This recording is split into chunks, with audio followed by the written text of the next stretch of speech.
আপনাদের এই চলচ্চিত্র রিলেটেড কোনো কিছুতে আমাকে পাবেন না। আমিও অনন্তর সাথে মজা করে বলছিলাম যে এই সিনেমা তোমার আর রিলিজ দেওয়ার দরকার নাই।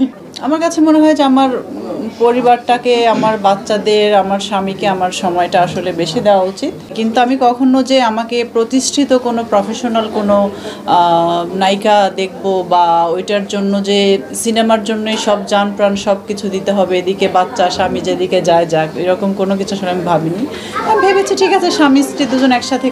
এবার অপু বিশ্বাসকে দারুণভাবে খোঁচা মারল অভিনেত্রী অনন্ত বর্ষা। অনন্ত বর্ষার সঙ্গে একটু আলাদা সম্পর্ক অভিনেত্রী অপু বিশ্বাসের, তাই তো অপুর খারাপ সময়ে বর্ষাও তাকে খোঁচা মারতে ছাড়ল না। একটা সময় মুভির জন্য সবকিছু আড়াল করে গেছে অপু বিশ্বাস।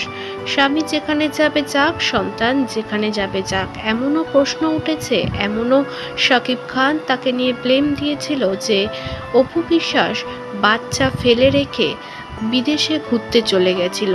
দিনের পর দিন তিনি বাচ্চাকে ঠিকমতো দেখতেন না, যে কারণে অপুকে ডিভোর্স দিয়েছিল শাকিব খান। এবার সেই বিষয় নিয়েই মুখ খুলেছে অনন্ত বর্ষা। তিনি কখনোই অপু বিশ্বাসের মতো হতে চান না। তিনি সবার আগে প্রায়োরিটি দিতে চান তার সংসারকে।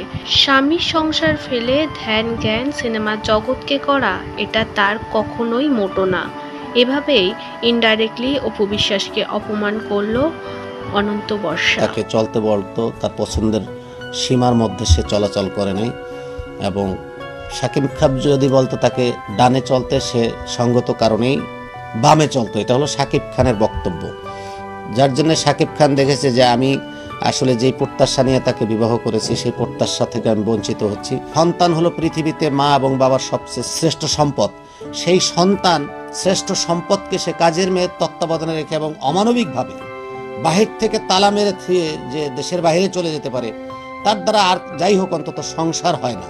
সেই কারণে সে স্থির সিদ্ধান্তে পৌঁছেই চিন্তা ভাবনা করে সে তার স্ত্রীকে ডিভোর্স দিয়েছে মুসলিম পারিবারিক আইনের 7